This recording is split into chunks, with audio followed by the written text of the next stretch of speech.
турат да. Эгерде суу чыгарып турган болсочу, күчтүү иши. Тиксең эле ыргып чыккан турат. Анча жерден ал ылайыгына жараштуу бир жерге алма, бир жерине гляс, бир жеринен эме.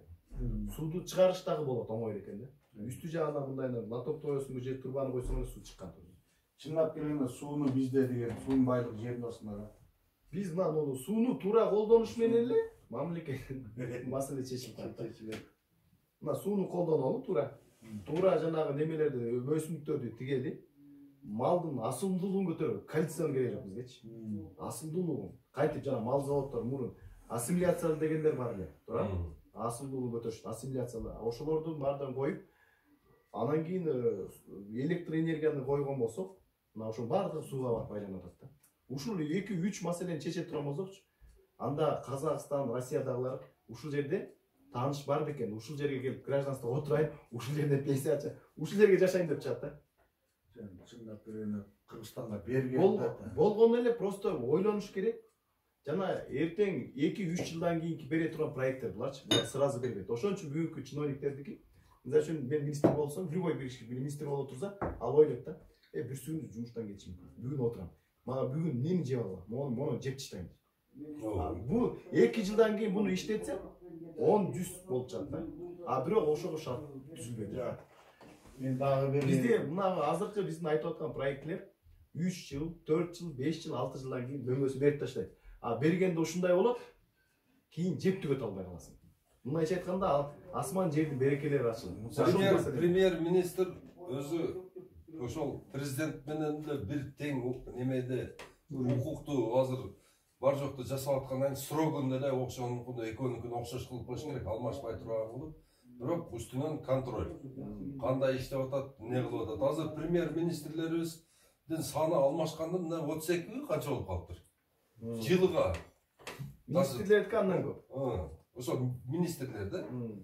Вообще эле мындай карап көрсөң, министрлствону мындай эле жөн эле мындай кол баладай кылып эле пайдаланып эле ыргытып берип атат да. Бул деген эртеге бунун бардыгын мындай жоопкерчилик жок да. А өзүң мындай карап көрсөң, азыр Бакиев жок, Акаев жок, Отунбаева жок, Атамбаев жок. А калган саясатчылардын бардыгы аренада жүрөт да. Ошол эле. Бардыгы эле ошол баягындай, мына Азамат айткандай, ою деле ошол, иши деле ошол.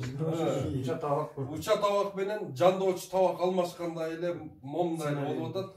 А ответственность эч кимде жок да, мындай жоопкерчиликти алам деген мындай киши жок. Мына башка эле бир мындай мамлекеттерден келип, мисалы үчүн бир мындай айлык эле иштетип, мына айына сага мына 100 000 доллардан беребиз, давай управляющий кое турган эле эмеге келип калдык да, чтобы иштесин да, нормально. Бизде деле көп мындай приоритеттүү вопросторду бардыгын чечип, ошого чын жүрөктөн жооп берем деген адамдар жок болуп атпайбы? Азыр мына өзүңөр деле көрүп атасыңар акыркы событияларды. Мына азыр чындыгында айтканда мен Кытайга жер бергенге өтө каршымын да. Себеби дегенде Кытай деген өтө мындай чоң мамлекет, буларда акча каражат өтө көп. Булар ал жерге кирип ала турган болсо, чыкпай коет. В любом случае. Ошол жанагы сиз айтып аткан жанагы логистикалык центр деп атпайсызбы ошол? Мен эгерде эки кол менен колдойт элем, эгер граница курулса. Мына Хоргостон жартысы Кытай, жартысы Казакстан границага курулган. Эгерде мындай курулса, границанын жартысы мындай Кытайдын тарапта, биягы Кыргыз тарапта. Ортодо курула турган болсо, бул взаимовой өтө жакшы болот. А ичине кирип кетиш бул өтө опасно. İçine gitmedi. Bunu anklaflarımızı görüp atarız. Anklaflar var. Kanday Kazak? Dem böyle biz Kıtay'a karızbız. Kança көп? 1 milyar 800 bin dolar karızbız. Bunlar degen oşorgo bağlap tele alıp koyuyor. Emeğe kıla turamazsa. Bunda Tacikistan alıp koydu. O Tacikistan bu Kazakistan'da alıp koydu. Afrika'da bir memleketkinde alıp koydu. Afrika'da bir çoğun memleket de alıp aldı. Özün polnuyla. Polnuyla alıp koydu. Karızına. Karızına alıp koydu. Hemen buna granitsaga kurulsa, bu da mınday da. Ошон үчүн жанагы Кытайда жанагы акча берип атканда, аларда айтылып атпайбы. Бул только Кытай өзү эч качан кечпейт. Жана Кытайдын гана мыйзамы менен чечилет депчи.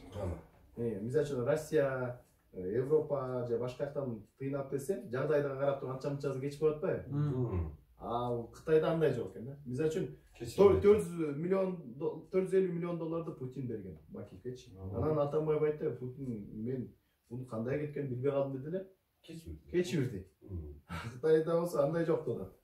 Андай жок. Кечеги мына кайныңыз Аны процент менен кайра карайм. Кайрыбасам жанагындай Тажикстандагы жериңди кезип алам. Өзү мына башка мамлекеттер менен акча алып, акча берип мамиле кылсаң коркпойсуң. Мына Кытайдан өтө коркуш керек да.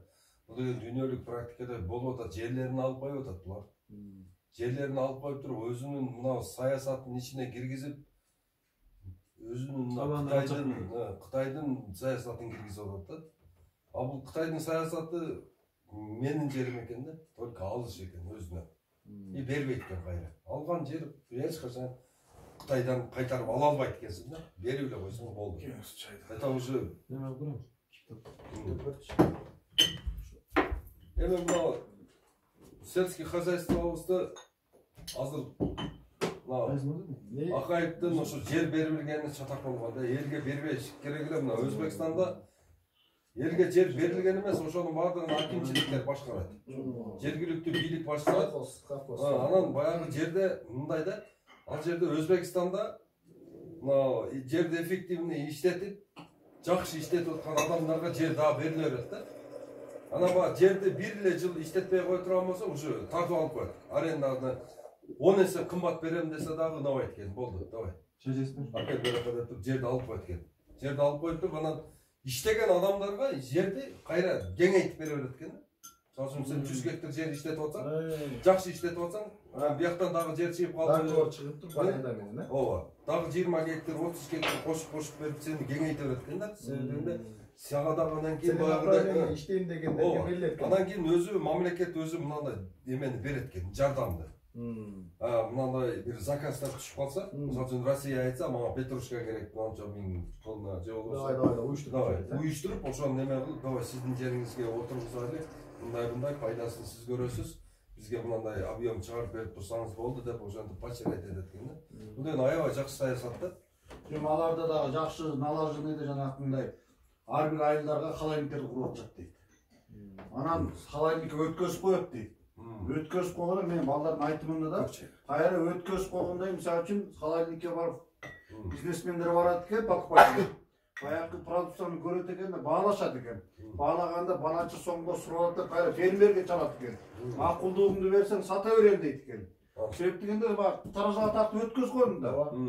Ошонун негизинде макул деп туруп телефон чалат экен да, объем менен өтүп кеткенде баасы да өйдө келет экен. А бизде болсо эмне? Ар бир поварик частный, анан повариктер киргизип коет да болду, алда эмне бар экенин сиз да билбейсиз азыр. Кошунун үйүндө эмне бар экенин. Загат контроллор өңнөтүп жанагы логистика центрде ичинде эмне болсо сен барасың дагы, алчы нерсеңизди тонналап туруп баалашып аласыз да. Аларда ал завод болсо ар бир фермерлерге чалат. Момчулар өткөзөт. Повариктен качество жоголуп калат өзү да. Ооба. Анан жанагы сактоо эмесин эрежесин сактабаганда чогулттук алманы.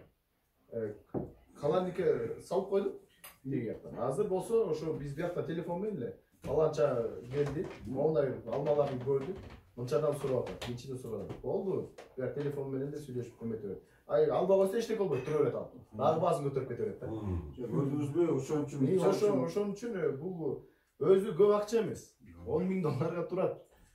Туура жанагы эле фонд развития российский берген акчаны эле жанагынын үстүндө отурган киттер эле баягы өзүлөрүнчө оборот кылып эле элге жетпештен амалын тартып эле жанагы закон эмне койгон? Канча $1000 өйдө деген. 100 000 доллардан, 30 000 доллардан өйдө ушундай ограничение коюп коюшкан. 200 000 доллар. Мен мисалы үчүн 10 000 доллар алайын десем, мага бербейт. Себеп дегенде ал жерде договор момдо болгон деп 50 000 долларды айтып коюшат. Өзү башы ушундай эле. Анткени Россияда таза продукциялайт деп сельское хозяйство назначение депчи. А берилип атканын карасаң 17 миллионду тетиги Азия малга берилди, магазинге берилди. Магазиндин кандай пайдасы бар? Ошол ол иштеп атат деп жана бир телевизордон бир рекламировать этип коюп производство үчүн эмне качество, товар качество. Ошол товар качество эмнеден башталат? Халайниктен башталат, жеринен өндүрүштөн башталат. Ошол. Эми мындай карап көрсөң, мына российский фонд развитияны баягы бул бизге берилген акча да эми. Бул Дыйкандарга берилген акча. Эми ошонун планкасын түшүрүп, бул жак айткандай $20,000 кылып кой. $20,000 анан 2% менен. Ошону элге бер. Эл деген аны жеп кетпейт. Үйүн залогко коюп алып атпайбы? Туурабы? Аны жеп кетпейт. Эчтеме болбойт. А зато ошол $20,000 менен 2 гектар бак кылып алат. 2 гектар бак кылып алгандан уже 3-чү жылдан кийин ал 4-чү жылы ал $20,000 полный восстановиться этет да кайрадан дагы башка дыйканга берилет.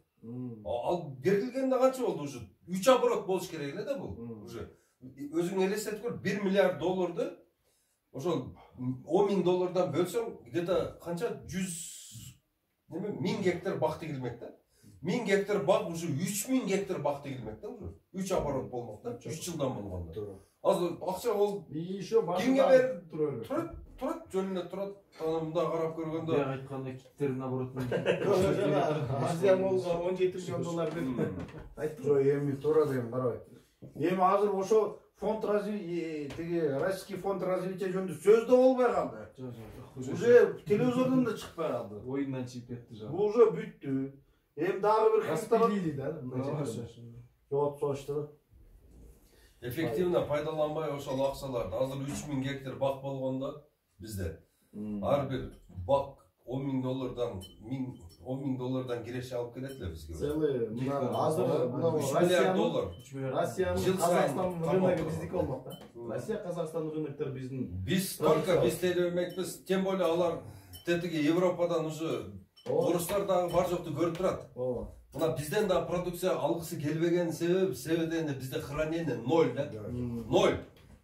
Зараза, мараза, ана мына грибок, полный грибковый заболеваниялардын баардыгы бизге уже неме болуп алган. Анан кийин эң баягы арзан Кытайдын баягындай атомный бомба жасай турган материалдар жасалган Тайфун, Скор, дагы эмне деген бир карате деген дарылар бар да, ошолор менен бизде мындай дарылар тотот да. Башка мамлекеттерде аны кармаганы запрет коюп койгон. Боско запрет жок. Вообще кармап кайтамычы. А бизде болсо границалар ачык. Кандай ядовитилер кирип атат, экология эмне болот, жумушу да жок. Ал бир 3 жылдан кийин жана алманын өзү ооруп калат экен. Жана немелер менен химикат жана китайский. Мына бизде деген куршалар ооруп атат. Өлөр, массовый өлөт. Уже дыйкандар 10 жылдык 10 жыл өткөздү. Ошонун жуулдуруп эми алма тиги кайранын заразалар калып атат да. Алма да ооруп экен, Бишкекте алма. Азыр билбейм, мындай лабораторияга мына немени баягы Скрябинада бир лаборатория коюптур, канча $1,000,000 дейби, канча акча кетириптир. Лабораториялар турат, ал жерде жөнүнө сүрөт болуп эле турат да. Алар лабораторияны мына Айыл чарба министерствосу алыш керек дагы, өзүндөгү бар лабораториялардын баардыгын бириктирип туруп, бир здание куруп туруп, чоң институт кылып 890 неме доктор наук бар экен бизде. Ошолордун баарын топ-топ келип туруп, жарактууларын отургузуп ошол жерге. Бул баягы Россияда баягы Сколково деген бар го, жалаң немени Россиянын баштарын топ-топ. Ошондой жерге киргизип туруп, бул биздин проблеманы чечиш керек да. Мына азыр мисалы үчүн парша менен мисалы үчүн күрөшө албай атабыз. Щитовка менен күрөшө албай атабыз. Баягы бактериальный ожог менен күрөшө албай атабыз. Неме болуп атабыз? Бардыгыбыз умныйбыз. Трибунаны берсе чаңын чыгарабыз. Тил болсо кызыл баягындай токтогулдай сайрайбыз. Немеге келгенде, жумушка келгенде 0 да, 0. Баягы ресурстар турат. Баягы лаборатория турат. Баягы ошого иштеймин деп окуп келген балдар болсо Москвада күрүшчүк болуп жүрөт. Ошолордун баардыгын топтоп бир команда кылып туруп, биздин проблеманы чечип койсо болот, сельхоз продукциясын сатыш, алыш, бериш. Могу Алматинский Ахунбаеванын кесилишинде турат неме ботанический сад. Ичинде жакшынакай бир институт зданиялар менен турат. Каралбай алган эч бир. Ичинде бир жай байкуш бир орус чалып жүрөт. Эч бир карабайт да. А болбосо биздин келечегибиз, тагдырыбыз ошого байланган да. Биринчи карашыбыз керек да, анан баардыгы. Баары сиз айткандай баардык немелерди чогултуп маселени чечиш керек. Искусственный банкрот дейт. жасаш керек, парктын баарын кыйыш керек. Анан жанакы чиновниктер иликтүүлөрдү салыш керек. Алардын эмеси, максаты ошол эле да.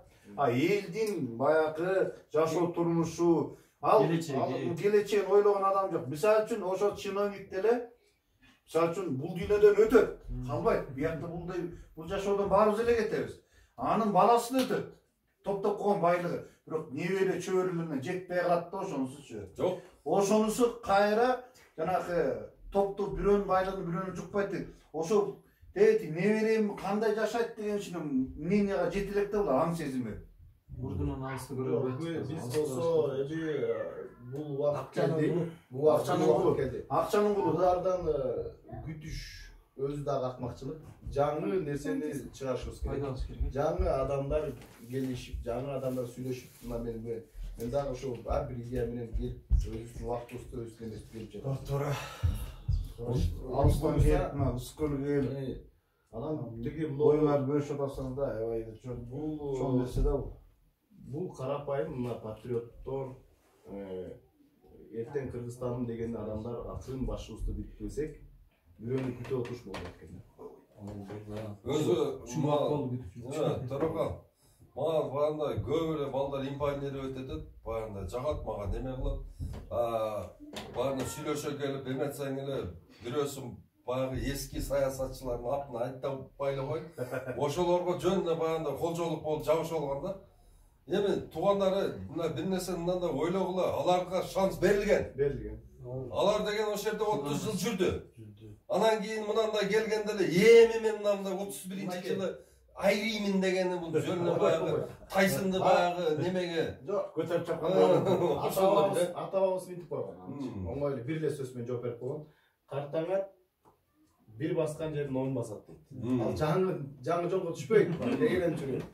Бизге жаңы мындай көз көртүп мындай риск менен чыгат. Бизде Кыргызстанда кыйын балдар бар. Кыйын жигиттер бар. Ошон үчүн биздин менин саясатка өзүбүз жетет. Ошон үчүн баягы инициатива көтөрүп, ошол балдарды мына жайдан баштап бир топ балдарды алып келип атат. Манча-манча сиз айткандардай болуп атат. Баягы астына бир кудайчаны коюп алып туруп анан анын көлөкөдөн чыгып ошону аркылуу түтүп. Ошол нерселерден чыгып, өз алдынча ой жүгүрткөн, жоопкерчиликти ала турган адамдар баягы чогултушубуз керек да. Болбосо болбойт да. Жоопкерчилик биз дагы жаш эмеспиз уже. Немебиз актыбыз да келди, жашыбыз да келди. Жоопкерчилик алгандан коркуп. Болгону бизде эмне десе, бизде деген чоң акча жоопкер. Эмнеге десе биз умур эмес экенбиз да.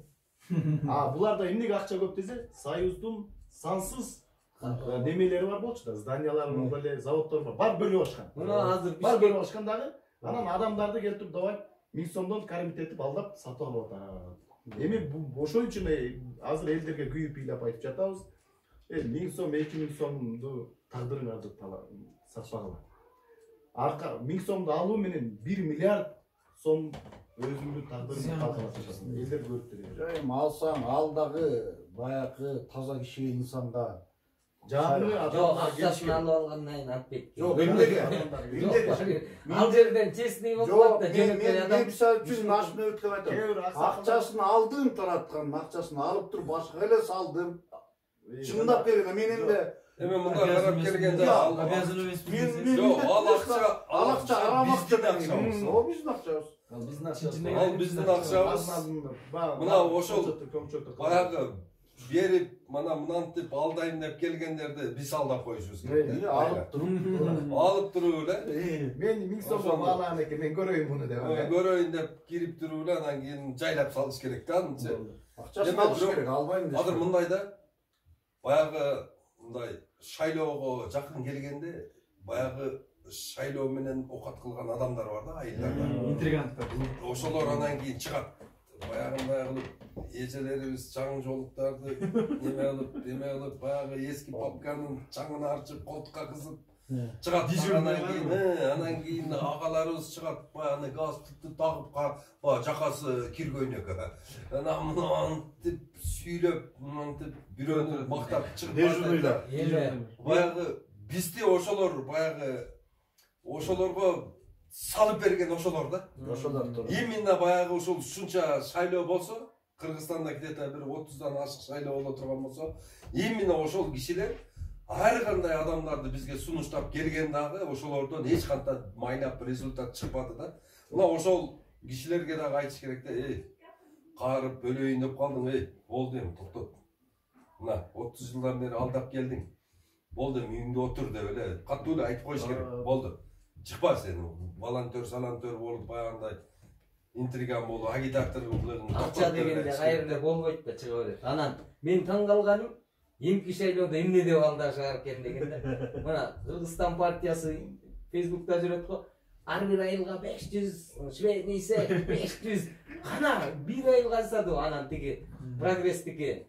Мен МТС кылам деген мына биздин айылга айыл өкмөт деген кредитке аттырып отургузган эчтекеси жок. Ошондо келип туруп бир момундай аттырмоо кап келип бергенге жараган жок. Наоборот, айылдын тамагын ичип алып туруп кетип калган Төрөбаевч. Анан сүйлөгөнүн көрөсөңөр, мен деген ар бир айыл өкмөткө бирден жасатам, завод менен сүйлөшүп келдим деген, завод менен сүйлөшүп. Росселмаш менен договор түзүп койдум. Ооба, договор түзүп келип туруп. Бардык партияны көрдүк го. Ооба. Мадымаровду деле көрдүк. Немесин деле көрдүк баягы. Биздин айылда болгон нерселерди иштеди. Кантип кайра экинчи жолу алдайт да ошого таң калам. Бардык эле мынантебиз, антебиз, баягы силер үчүн отду кечебиз дейт. Акырына келгенде эле бок курсак болуп эле ошо жерде немеден чыкпай отуруп калышат да. Мына Абдулла Ташич айткандай, андай немелер мына мен как раз ушул СССР менен баягы эгемендүүлүк алган ортосунда келип калдык да, биз 7-8 баштап ушул интригалар жүрүп келет. Мен мына ошондон бери 15 жыл өткөн болсо, мисалы үчүн эсте ошол шайлоо байлоону түшүнгөндөн баштап.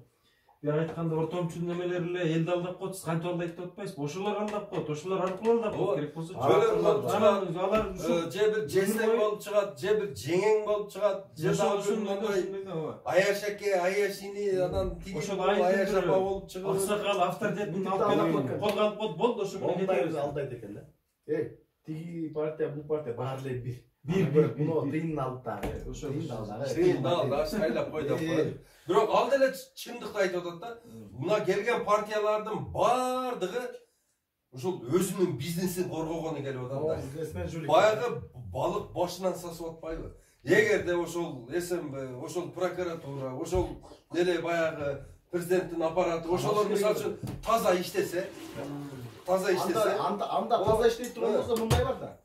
Голосту саткандагы, сатып алгандагы кылмыш жоопкерчилиги деп турат. Ал таза иштеген ушундайбы? Ошолор эгерде таза иштей турган болсо, мына ушунча бизнеси бар адамдар, бизнесмен адамдар ошол депутаттыкка барышка кереги жок да. Мисалы үчүн депутаттардын көбү эле өзүнүн кичинекей бизнеси бар, ошону защита кылганы барат дагы анан интригага кирип кетет да. Таза эле балдар кирип кетип атпайбы? Бар, айла жок. Кичине бизнесин чоңойтуусу келгендер барат ал жерге. 120 депутат дейбиз. 120 депутаттын кыйын болсо бир 20 депутат эле отурат. 100 депутатта пикирсулар бош.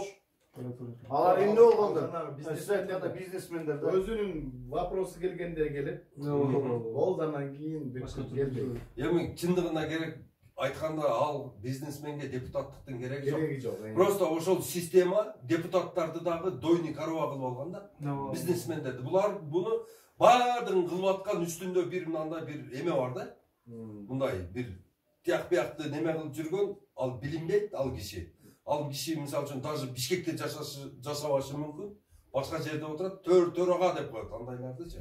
Отуруп алып, анан кийин игра создавать этип, именно депутаттарды, анан кийин тигини, буну иштен алып, тигиден иште алып, бизге новости көрсөтүп, бизге мындай жаңылыктарды берип, шоу берип, анан кийин мисалы үчүн биздин немебизде болсо волнаны бир өткөзүп, кайрадан волна алып келип, ошондой кылып аткан бир мындай балким ол еврей болушу мүмкүн да. Мисалы үчүн канча еврейлер жүрөт дүйнө жүзүндө. Жана сулууган народу да үстүнөн баягы Курай келет немеси үстүнөн 3 еврей башкарат го депутаттар, фракциялар бар. Сен куя көрөсүң, сен. Ошондой эле Кыргызстан Кыргызстандын акыбалы ушундай эле болуп калды да. Бир внешний бир силалардын немесине калып кеттик. Ону даже мисалы үчүн өзүбүз билбей атабыз да. Азыр эми мындай карап көрсөк, биз невидимый bir фронт менен күрөшкөнү бар айтабыз да. Биз мисалы үчүн депутаттарды жаман көрүп атабыз.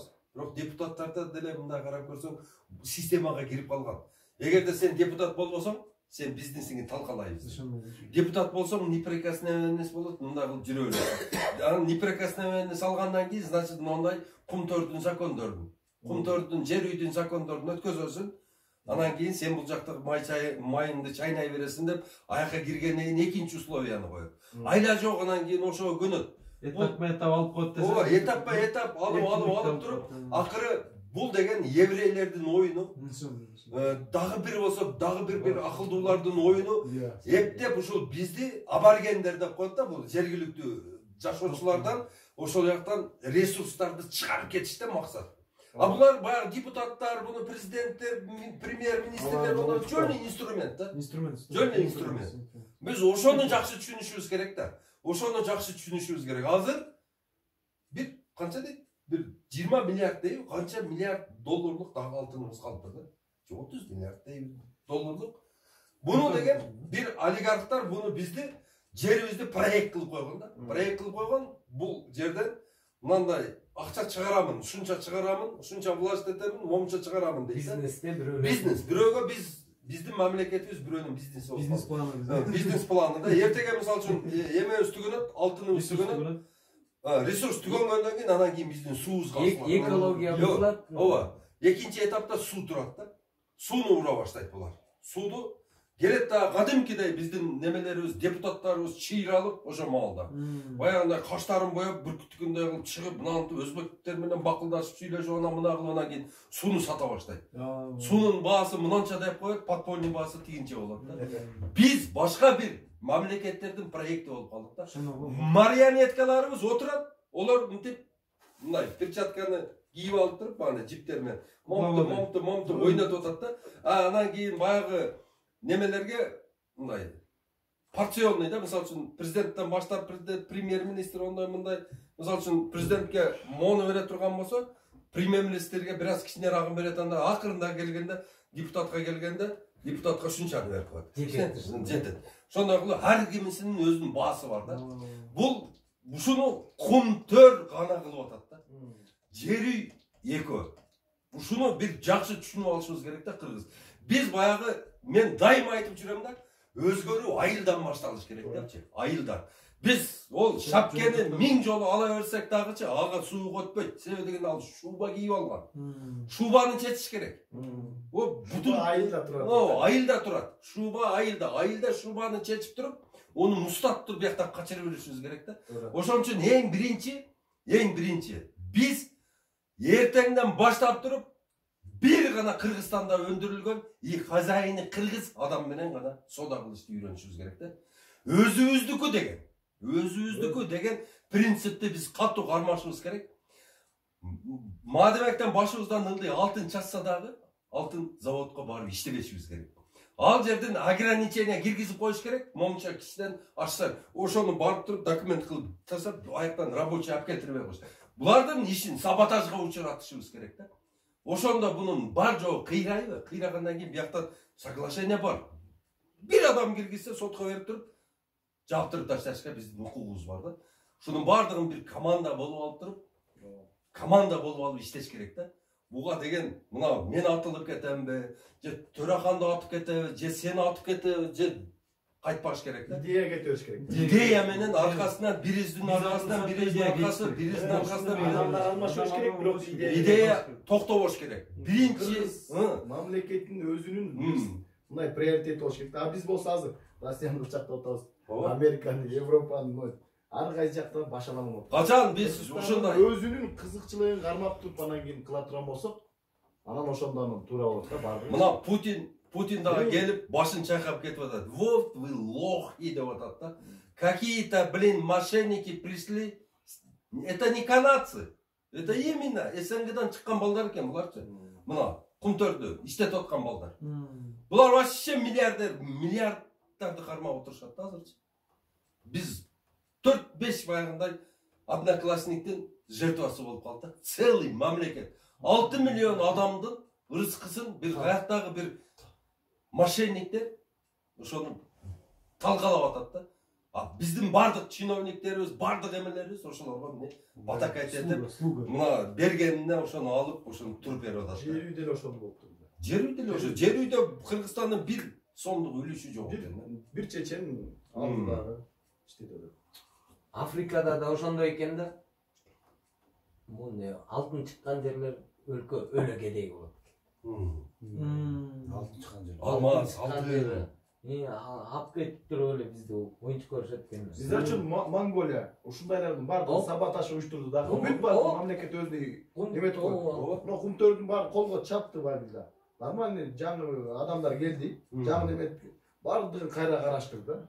Мамлекет ревизия кылып туруп, давай бүт баардыгын чаап мамлекет улуттук кылып койду. Национализм Иә. улуттук Мамлекеттин кызыкчылыктарын ортого коюптур. Болду, жана фирма, жеке адам дегендер баарын колго чапты да. Азыр бизде Кыргызстанда эмне бар? Өкмөттүк. Эмне бар? Эчтеке жок дейт. Жада калса эчтеке Жер үйдө 1% үлүшү жок. эчтеке жок. Азыр деген айылда дыйкандар бар, өнөр жайды башка өлкөлөрдө мына Өзбекстанда ар бир райондо бирден мини завод же бирдемеден бар экен. Килем, моид шаяктын баары ошол жактан келип. Мына азыр биз Бизде деген эчтеке жок. мына Бактабат менен мен кыдырып чыктым да. Кыдырып чыгып барды элдин маанайын көрдүм, элдин маанайы байбой. Иштейм деп атат, бар жокту неме кылам деп атат. Болгону эле кичине эле бир поддержка берип, ошол мына азыр 450 айыл өкмөт бар экен. 500 000 доллардан кетирсе, ошондо где-то бир 200 канча миллион менен ошону 250 миллион доллар менен ар бир айылда жакшы логистический центр болуп калат экен да. Ошол логистиканын эле эмесинде базасында ошол эле бириктирип койсо болот да. Ошол дыйкандарды эле бириктирип кое турган болсо болду, иш жүрүп кетет.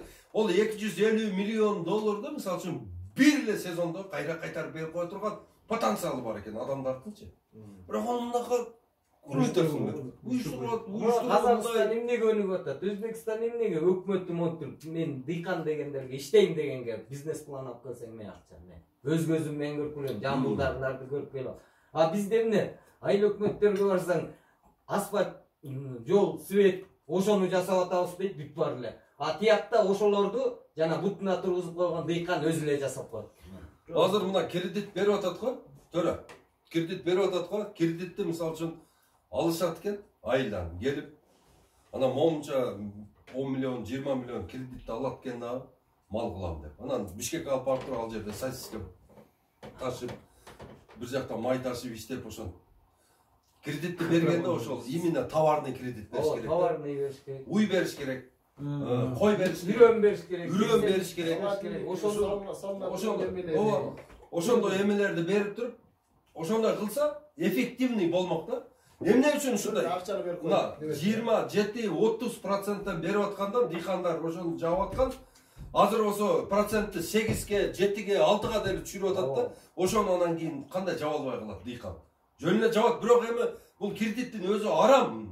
100% арам, бирок айла жок эми. Ошону берип атпайбы? Бирок ошону бергенде дагы ошону суда деп коет. Суда ошол адал. Айрым өз акчасын берип коесуң, э? Суда анан болбосо мындай болот. Судады мына мисалы үчүн 100 000 сом алдыңыз да, бир жыл же 2 жыл иштеткенден кийин 110 000 деп туруп договор түзүп бересиз. Бул ай сайын үстүнө мындай процент катары көтөрүлбөйт. Баягы договор бар. 100 000 алдыңыз да, эми 110 000 кылып туруп бересиз. Баары жакшы болуп атпайбы дейкан. Бул уже договор деп коет. келишим. Бул соода. Пайгамбар ушундай соода кылган. Мисалы үчүн мына бирдекени сатып алат эле, 1000геч 1200ге сатат. Үстүндө неме? Бул соода. Ачык. А үстүнө улам ай сайын үстүнө кошулуп кете бер. Ошол кошулуп кете берген нерсе, ошол бизде кредитти деле жана Айыл банк бергенде деген неме болуп атпайбы? 21 000 долларга берип атабы 9 жылга. Анан акчаны алып туруп, Белоруссияда ошол 16 000 доллар экен. 5 000 долларды иш бизнес кылып атпайбы? Бул Түркмө эмеге барып, Жамбылга барганда аякта кредит алат экенсиң, анан сен бар фирманы таап кел дейт экен, өзүң таап келет экенсиң. акчаны бербей туруп прямой жанагы Германияга которушуптур ошолор. А Германиядан өзүнүн баасына ортомчу жогору ачпай, биздики кредитте да туура эмес берип коет. Даже Айылбанк Белоруссияга которуп тигинин атын оформить этип салып ийсе бүттү да $16.000 келчү неме $5.000, $10.000 бирөөнүн бизнеси болуп атпайбы. А тигилер 85.000 алдык деди. Балады тигилер. Биз банкка барып туруп эле Казакстанда банкка бериптир, акчаны тигиге которуптур, фамилия Тетиге баягы берип аткан баягы Грефорд анан кийин баягы Абриден Ангус ба Швейц Голдштейн деген малдар да кымбат болуп атпайбы? Бул деген мына мировой ценага салыштырып көргөндө мировой ценадан почти 30-25% кымбат болуп атат да. Ошону уже берип атканда эле уже ошончо процент отургузуп коюп атат. Бул мындай жанагы адал жагы бул мындай. Үстүнө кошулган баа деп коет. Бул адал. Үстүнө кошулган баа. А өсүп кете берүүчү бул арам, риба. Өсүп кетет, бул арам. Сразу эле үстүнө кошулган баа бул адал. Бул договорго кетет. Үстүнө кошулат. Мисалы үчүн биз болсо техниканы ошол эле биз өзүбүздө чыкпаса деле жанагы трактор заводдор менен сүйлөшүп мамлекеттин деңгээлиндечи лизингдин негизинде алып келсе болот. Мисалы үчүн алар болсо сатыш керек аларгачы. Мисалы үчүн бир трактор $10.000 деп коелу, допустим. Алар сатууга ынтызам. Мамлекет өзүнүн гарантиясына берсе $10.000 алат. Бирок биз $10.000 бүгүн бербейбиз. В течение 5 жылда. И ошону 5 жылга бөлөт дагы.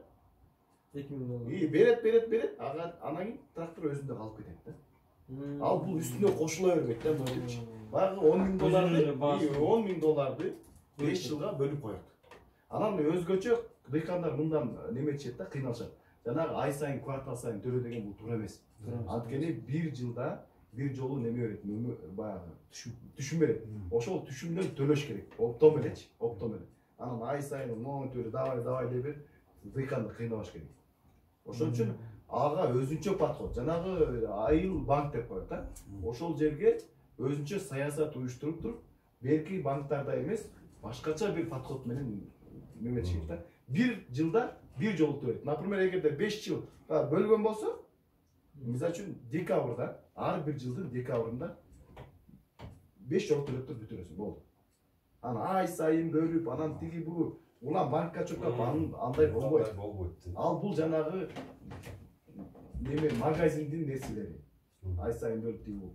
Декандыкын өзүнө жараша саясатын жүргүзүш керек. Ал кимге керек? Биринчи өчүрөттө мамлекетке керек, экинчи өчүрөт мамлекеттин карамагында элге керек да. Ошону туура саясат жүргүзүлсө, эки жактан пайда болот. Үчүнчүдөн адал болот. Адал жолго түшүш керек. Биринчиден мамлекет элин карамга түртүп атат, банк аркылуу. Анан элге да шарт түспөгөн соттон ортодон чайналып, ушундай бир иш жүрбөй аткан себеби. Сиз айткандай кредит берип. Ошон үчүн жанагы биз айтып жатабыз, Министерство сельского хозяйства номер 1 министерство кылып туруп, анын руководителин на уровне вице-премьер-министра. Ал деген ошол тиги жанагы ар бир мамлекеттерге чыгып, договорлорду түзүп, анан жанагы немелерди такалап алчы. Жанагы элчиликтерди. Президентке бербеш керек элчиликтерди. Элчиликтин бардыгы жанагы өкмөттүн астында, өкмөттүн бул колдор болуш керек да. Бар ошол жерде бар. Өкүлчүлүктөр болуш керек да. Бар ал жерде бар тартып, сатып, өкүлчүлүк. Бар болуп туруп, жанагы өкүлчүлүктөрдү жанагы вице-премьер-министр, который курирует сельское хозяйство. Такалаш керек болду. Эмне жумуш кылды? Кандай кылды? Давай, сразу жазып, жумуштан кетирип, 30 жыл бою. Бизде 3 гана маселе болчу.